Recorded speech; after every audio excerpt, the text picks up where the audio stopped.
प्रसंग चल रहा है कि इस सतनाम के बारे में प्रसंग है,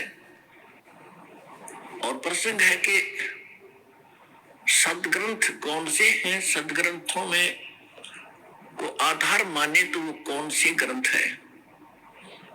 जैसे श्रीमद् भगवद गीता अध्याय नंबर 16 के श्लोक 23-24 में स्पष्ट कर दिया है कि शास्त्र विधि को त्याग कर जो मनमाना आचरण करते हैं उनकी न तो गति होती है यानी मोक्ष नहीं होता, और न कोई सुख होता है, और न उनकी कोई सिद्धि साधना प्रफुल्लित होती है, कोई सिद्धि प्राप्त होती है। क्योंकि सिद्धि से ही तो हम सतलोक जाएंगे। सिद्धि माने एक ताकत आएगी हमारे अंदर भक्ति से। तो हम पहले इस ताकत को ये बर्बाद करते रहे, किसी को आशीर्वाद दे देते, किसी को बद्दुआ दे देते, यही पेंचर कर लेते थे। अब पेंचर नहीं होने देंगे हम इसमें, और उससे कुछ होना ही नहीं। जो शास्त्र नहीं देता कि मनमानी बकवाद कर रहे हैं, तो उनमें जो सिद्धि आएगी वो दूसरे टाइप की आएगी, ये ऐसी नहीं आएगी जो हमारे अंदर सिद्धि आएगी। परमात्मा गरीबदास जी ने अपनी वाणी में लिखा कि शब्द महल में सिद्धि 24 हंस बिछोड़े विश्व विसा। यानी हमारा जो मंत्र है इसमें 24 सिद्धियां आ जाएंगी, लेकिन इन सिद्धियों को तुम प्रयोग ना करना, ना तो बात बिगड़ जाएगी। वो कौन कौन सी सिद्धियां हैं वो दिखाते हैं आपको गरीबदास जी की वाणी में। शब्द महल में सिद्ध 24 हंस बिछोड़े विश्व विसा। कि जो मंत्र हमने आपको दिया है ये सतनाम और प्रथम मंत्र, इसमें 24 सिद्धियां आपको प्राप्त हो जाएंगी। और जितने आज तक अन्य जितने भी सिद्ध हुए हैं, जैसे इनमें अष्ट सिद्धि ही इनके पास है, 8 सिद्धि होती है इनके पास, और इन 8 सिद्धियों में से किसी को 1 प्राप्त होगी, किसी को 2 प्राप्त होगी। इसी में हल्दी की गांठ पाकर पंसारी बन गई है, और हमने ये महापुरुष मान लिए। सिद्धि क्या चीज है? सिद्धि इतना काम है जैसे चींटी होती है, चींटी कीड़ी। वर्षा के दिनों में आप देखते हो कुछ तो चींटी होती है पंखों वाली, तो पंखों वाली जो चींटी होती है वो अन्य चींटियों से सुपीरियर मानी जाती है उनकी दृष्टि में, कि ये आकाश में उड़ जाती है, वो हो ये तो पता नहीं क्या बन गई।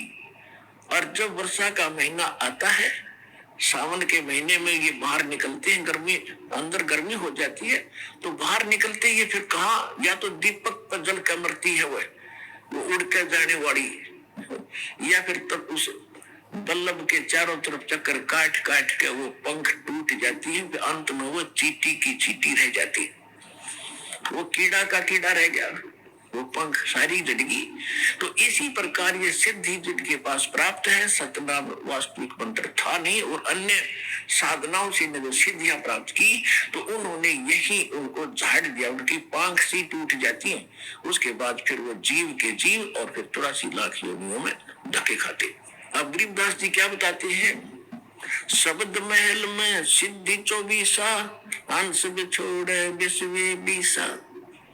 एक सिद्धि सुरदेव मिलावे, एक सिद्धि मनोवृत्ति बतावे, एक सिद्धि हो पवन स्वरूपी, एक सिद्धि हो अनुरूपी, एक सिद्धि निस्वासर जागे, एक सिद्धि सेवक हो आगे, एक सिद्धि स्वर्गापुर धावे, एक सिद्धि जो सब घट छावे, एक सिद्धि सब सागर पीवे, एक सिद्धि जो युग जीवे, एक सिद्धि जो उड़े आकाशा, एक सिद्धि परलोक के बासा, एक सिद्धि तन कष्ट तन जारा, एक सिद्धि जो हंस नियारा, एक सिद्धि जल डूब न जाई, एक सिद्धि जल पैर न लाई, एक सिद्धि बहु चोले धारे, एक सिद्धि नीतत विचारे, एक सिद्धि पांचों तत नीरम, एक सिद्धि जो बजर शरीरम, एक सिद्धि पीवे ना खाई, एक सिद्धि जो गुप्त छिपाई, एक सिद्धि ब्रह्मांड चलावे, एक सिद्धि सब नाद मिलावे, एकता खेल खिलारी खेल, सो हम हंसा प्रगट बिल, 24 को ना दिल चावे, सो हंसा शब्द अतीत कहावे। प्रसिद्धि पूर्ण पटरानी सतलोक की कहूँ निशानी। सतलोक सुख सागर पाया सतगुरु भेद कबीर लखाया। परमहंस देखो परवाना जन कहते दास गरीब दीवाना। अब क्या बताया इसमें कि शब्द महल में सिद्धि चौबीसा और हंस बिछोड़े विश्व बीसा। यह सिद्धि अनजान व्यक्ति का हाथ लागी तो इस जीव को भगवान से दूर करेगी। और जब आप और इस शब्द महल में इस मंत्र में आप में 24 सिद्धि आ जाएंगी, लेकिन इनका दुरुपयोग शुरू कर दिया तो आपका पंचर हो जाएगा, आपकी पूंजी खत्म हो जाएगी, यही रह जाओगे। ना किसी को दुआ दो, ना किसी को बद दुआ दो, ना किसी को आशीर्वाद दो, किसी के सिर पे हाथ ना रखना, आशीर्वाद भरा। वैसे किसी के सिर में कष्ट है, मालिश कर दो खूब, कोई बात नहीं। और एक अपने गुरुदेव और भगवान के अतिरिक्त किसी के चरण नहीं छूना। वैसे कोई बुढ़ा बुजुर्ग बीमार बालक के पैर दुखे, खूब दबाओ, मालिश करो, वो चीज अलग है। उस भाव से नहीं, एक पूज्य भाव से नहीं, सत्कार करो, खूब नमस्कार करो, कति नतमस्तक होकर प्रणाम करो सबको, ये सत्कार है। और चरण छूना ये पूजा माता है। तो पूजा केवल एक भगवान और उसके स्वरूप यानी गुरु के अतिरिक्त हम नहीं करेंगे।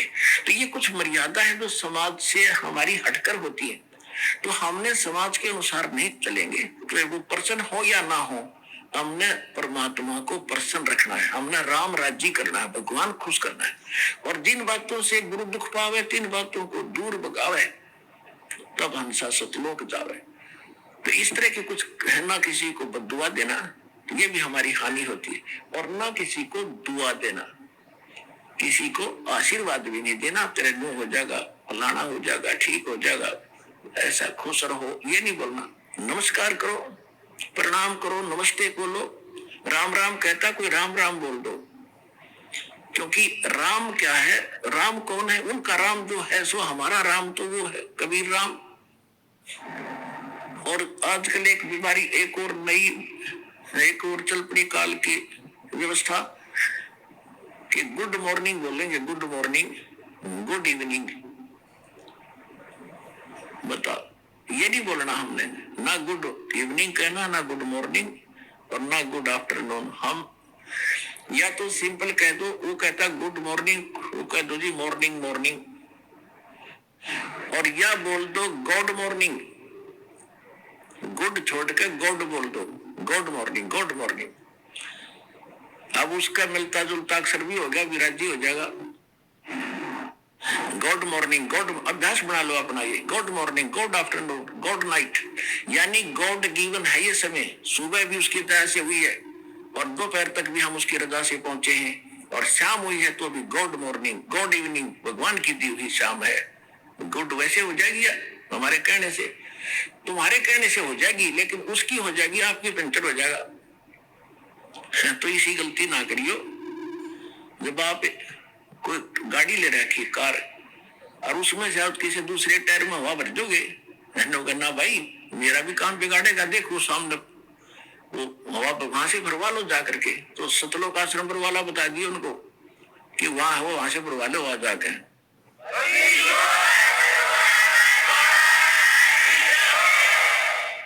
इसमें क्या बताया है कि शब्द महल में सिद्ध चौबीसा और हंस बिछोड़े विश्व बीसा। हमारे इस मंत्र में 24 सिद्धि आ जाएंगी।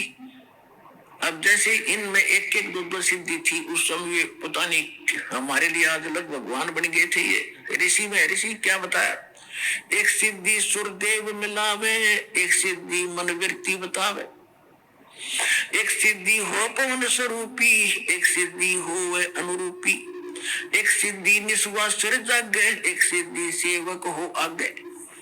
अब देखो, एक सिद्धि निस्वा सिर जागे, दिन रात जागे, यह सिद्धि होगी, दिन रात उसको नींद नहीं आती, बैठा रहता है। आदरणीय गीसा दास साहिब जी, गांव खेखड़ा, जिला बागपत हो गया, पहले मेरठ था।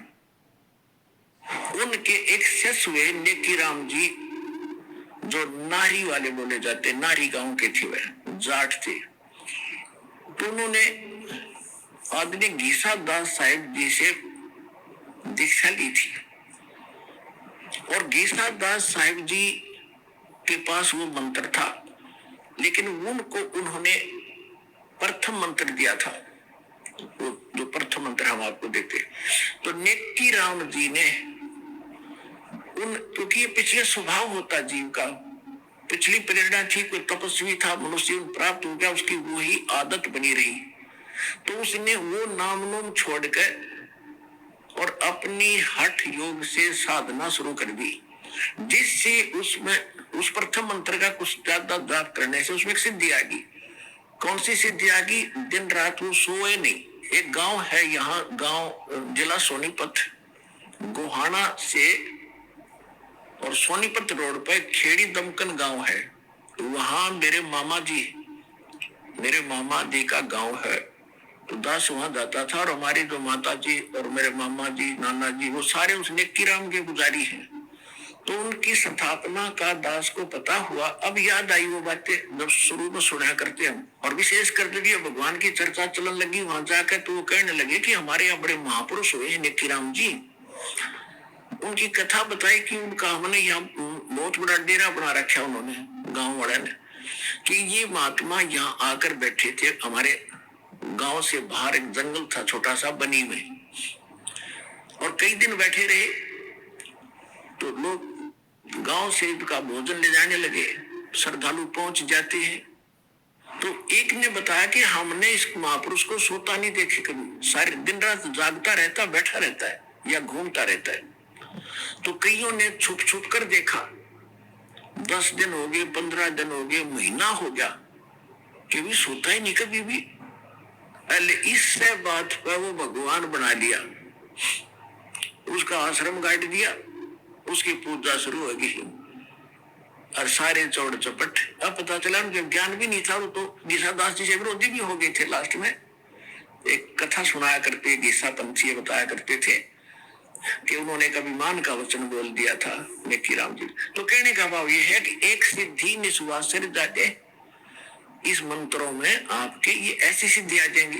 तो उस समय वो संत पा किया। अब जितने भी नेकी राम जी के दो अनुयायी है, सारे ये डले ढो हठ लोग करते। और मंत्र गीसा दास जी की वाणी में एक पूरा शब्द है, 8-7 पंक्तियों का। उनमें से 2 पंक्ति है, ओम सोहम जप ले भाई, राम नाम की यही कमाई। और वो पूरा एक शब्द है, जैसे मंगलाचरण की तरह उसको मंत्र बोलते हैं, उसमें ये लिखा हुआ है। और इस पूरी वार्तिशी को गाकर इसी को अपना नाम समझे, ये मंत्र है हमारा। और वो कह रहे ये मंत्र जपना है। और ये गरीबदास जी कहते हैं, राम नाम जप कर थर होई, ओम सोहम मंत्र दोई। ओम सोहम जाप जपिए, योग युगतिया धूनी तपिए। तो ये गरीबदास जी ने भी कहा कि नामा छिपा ओम तारी, पीछे सोहम भेद विचारी, सार शब्द पाया जद लोई, आवागमन गौर न होई। नामदेव जी पहले केवल एक ओम नाम का जाप करते थे। परमात्मा अपने विधान अनुसार उनसे मिले, अच्छी आत्माओं को मिलते हैं। उनको फिर दूसरे मंत्र का भेद बताया, जब उसने दोनों नाम सिमरण किए तो कहते फिर सार नाम दिया। तीसरी स्थिति में नामदेव जी को जब उनका कल्याण हुआ, नामा छिपा, वो छिपी जाति में थे नामदेव जी, और महाराष्ट्र के अंदर रहने वाले थे। नामा छिपा ओम तारी, पीछे सोहम भेद विचारी, और सार शब्द पाया जद लोई, आवागमन बहुत ना हुई। ऐसे ही धर्मदास जी को परमात्मा ने मंत्र दिए थे, लेकिन उनको प्रतिज्ञा दिला दी थी कि आगे बताना नहीं है। 1997 में दास को मिले परमेश्वर, और संकेत कर दिया था कि बेसे खोल दे, आप देख लो। किसी के पास ज्ञान नहीं है, और दास को ऐसा प्रोजेक्टर, ये 2003 से हमने फिर ये प्रोजेक्टर शुरू किया, आपके रूबरू करना शुरू किया, सबके इतिहास सामने रख दिए। किसी के पास ये नाम नहीं, किसी के पास यथार्थ ज्ञान नहीं, तो अपने आप ये सारे फेल हो गया। जितने भी संत महंत है, कोई नहीं तो सकता। और श्रेयम मीडिया के अंदर इंटरनेशनल चैनल पर कम से कम 10-15 वर्ष से उनको ललकार रहा हूं कि आओ और चर्चा करो। कोई सामने नहीं आता क्योंकि उनके पास ज्ञान नहीं है, उनको पता चल चुका है।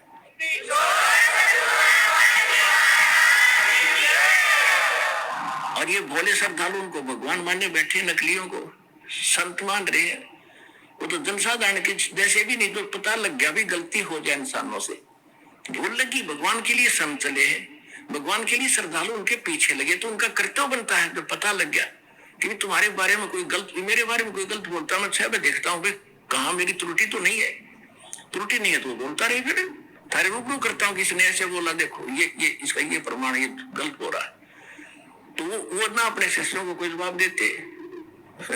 इसे सिद्ध है कि वो फेल हो लिए और इस श्रद्धालु एक दिन आएंगे, क्योंकि सबको पता है ये अनमोल जन्म ऐसे बर्बाद करने का नहीं है, एक दिन ज्ञान होगा। तो जो प्रसंग चल रहा उसी प्राप्ति, एक सिद्धि निश्वास चर्चा गए, एक सिद्धि सेवक हो आगे, एक सिद्धि स्वर्गापुर जावे, एक सिद्धि जो सब घट छावे। एक सिद्धि ऐसी है जो स्वर्ग तक चले जाते हैं, जैसे सुखदेव ऋषि के अंदर एक सिद्धि थी आकाश में उड़ जाने की, स्वर्ग में जाने की। वो स्वर्ग में पहुंच गया तो वहां जाकर उसको पता चला कि भी गुरु बिना तो बात बने नहीं, तो पिछले संस्कार से बैटरी चार्ज है, तेरे पिछले संस्कार हो जाए।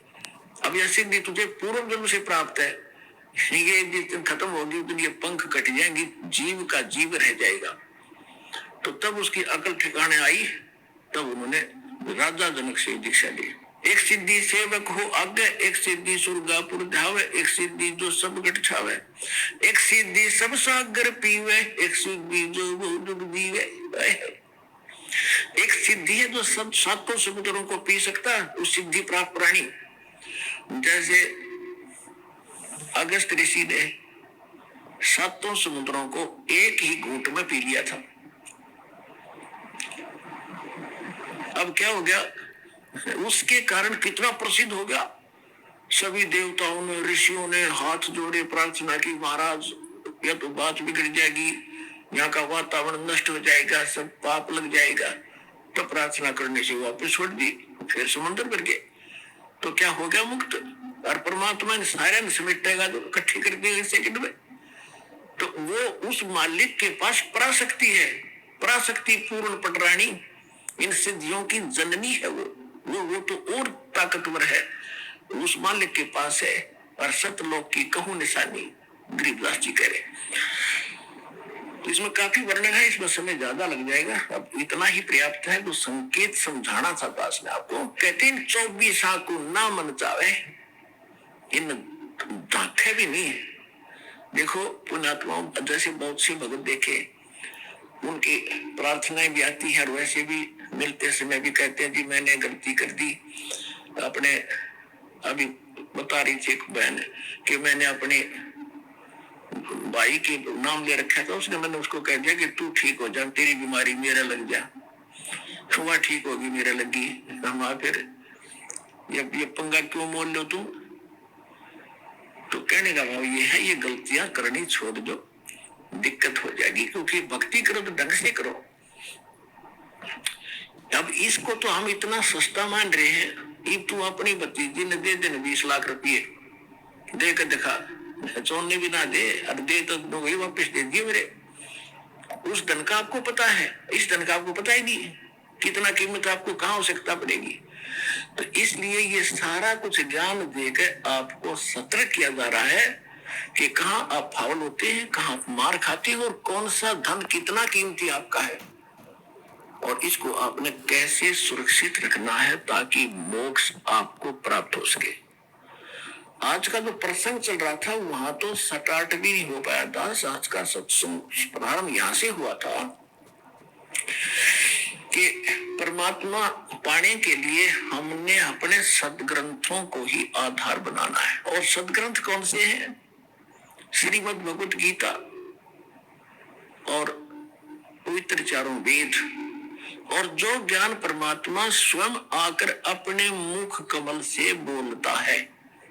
श्रीमद् भगवत गीता अध्याय नंबर 4 के श्लोक नंबर 32 में कहा है कि इन यज्ञ धार्मिक अनुष्ठानों की विस्तार के साथ जो जानकारी, यज्ञों की, यज्ञ माने धार्मिक अनुष्ठानों की विस्तार के साथ जानकारी सच्चिदानंद घन ब्रह्म के मुख कमल से बोली हुई वाणी में, सच्चिदानंद घन ब्रह्म की वाणी में कही गई है विस्तार के साथ। और उसको जानने के बाद सभी कर्मों से मुक्त हो जाएगा। उसको तत्व ज्ञान कहते हैं, जो भगवान स्वयं आकर बताता। चौथे अध्याय के 34वें श्लोक में कहा कि उस तत्व ज्ञान को जो सच्चिदानंद घन पूर्ण परमात्मा स्वयं आकर बताता है, उसको तू किसी तत्वदर्शी संत के पास जाकर समझ। उनको दंडवत प्रणाम करने से, केवल वही संत एक दंडवत प्रणाम का अधिकारी बताया है गीता में कि जो तत्वदर्शी है। अन्यथा अपने विषय में गीता ज्ञानदाता 18वें अध्याय के 65वें श्लोक में कहता, मुझे नमस्कार कर, मेरा भगत बन, मेरी भक्ति करेगा तो मुझे ही प्राप्त होगा। और तत्वदर्शी संत के लिए कहा कि उसको दंडवत प्रणाम करने से और कपट छोड़कर सरलता पूर्वक प्रसन्न करने से वह तत्वदर्शी संत तुझे उस परमात्म तत्व का यानी तत्व ज्ञान का ज्ञान कराएंगे। तो वो तत्व ज्ञान जिससे मोक्ष होगा वो कंप्लीट कोर्स है। और श्रीमद् भगवद गीता और पवित्र वेद, पवित्र कुरान, पवित्र पुराण, ये पवित्र बाइबल, ये इनकम्प्लीट नॉलेज है। Complete knowledge God given spiritual knowledge, तत्व ज्ञान, वो उससे मोक्ष होगा।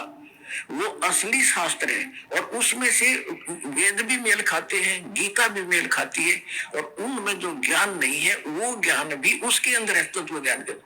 तो उससे मोक्ष होगा। आज का सत्संग ये था और वो ज्ञान भगवान ही देता है। दूसरा प्रसंग ये चला था कि किसने देखा भगवान, तो जिन्होंने भगवान देखा उनका आपके सामने इतिहास बताया, पवित्र कथा बताई उनकी कि इन महापुरुषों ने भगवान देखा। और ये जो ज्ञान दास आपको दे रहा है ये गॉड गिवन है। ये किसी डूम भाट के गीत नहीं है कि किसी ने रोजी रोटी के लिए अपना दंत कथा बना कर बकवाद कर रखी हो। 1400 एकड़ का जमीन का मालिक था, गरीबदास किसान था, गांव छुड़ानी का, कोई भाट भिखारी नहीं था कि किसी कारण से वैसे ही अपनी रोजी रोटी के लिए घट दी होगी कहानी। ये गॉड गिवन स्पिरिचुअल नॉलेज है। तो मन को विश्वास दिलाने के लिए इन प्रमाणों की इसलिए आवश्यकता है ताकि आपको दृढ़ता आवे और भगवान के मार्ग पर आप दृढ़ रहो, आपका मोक्ष हो जाएगा। तो वो ज्ञान इस दास के पास प्राप्त है, इस विश्व में किसी के पास नहीं है। अपना कल्याण करो।